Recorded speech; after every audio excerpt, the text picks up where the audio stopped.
King Charles, Emperor Naruhito friends like no other. King Charles III celebrated the United Kingdom's long, close relationship with Japan during a grand banquet with Emperor Naruhito at Buckingham Palace.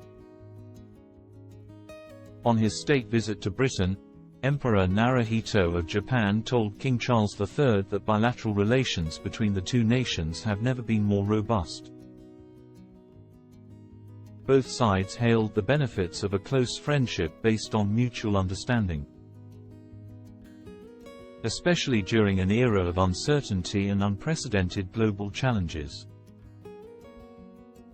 The king emphasized that Japan and Britain share values rooted in freedom, democracy and the rule of law. Emperor Naruhito delivered a speech in perfect English at a state banquet. Empress Masako, Queen Camilla, and William, Prince of Wales, also attended the event. The BBC reported that the menu included poached langoustines, basil mousse, Cornish turbot, quail eggs, sorbet and peaches. It was a dinner culminating a day of pageantry, beginning when Prince William met the visitors at their hotel. He then accompanied the imperial couple to a meeting with the king on Horse Guards, part of a cavalry regiment that guards the royal family. The royal party then travelled back to Buckingham Palace in a carriage procession.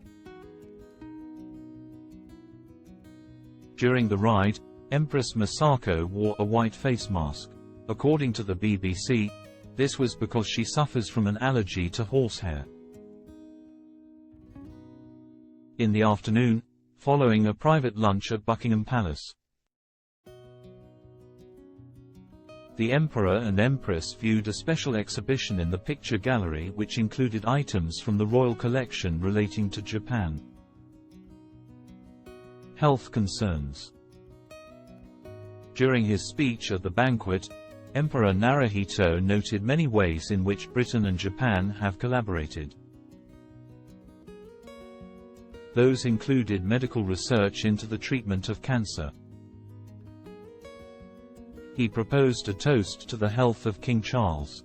While this is a formality, it took on a special significance. The king was diagnosed with cancer in February. This was the first state visit he has hosted since then. Catherine, Princess of Wales, who is undergoing treatment for cancer, is not expected to meet the visitors. The king's sister, Princess Anne, was due to be at the state banquet. However, she was also absent. She is recovering from a concussion and a minor head injury following an accident involving a horse. Royal humor. Both the king and the emperor made frequent light-hearted references to times they have enjoyed in each other's countries. Apparently, the emperor was taught to fly fish by the young Charles in Scotland when he was a prince.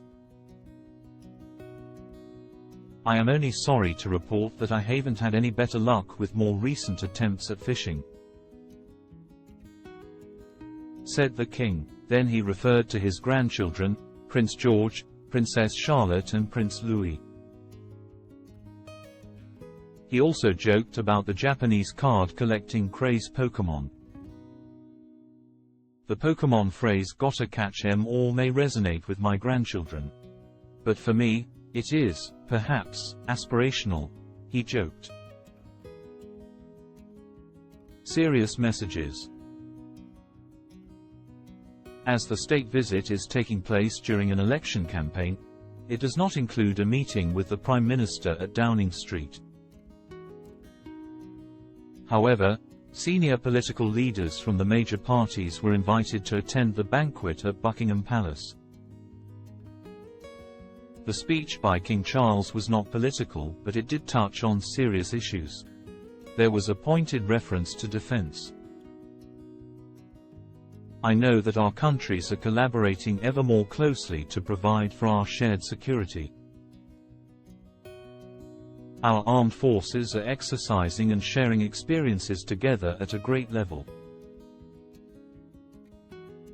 As befits two powers with an enduring commitment to peace and global security, said the king.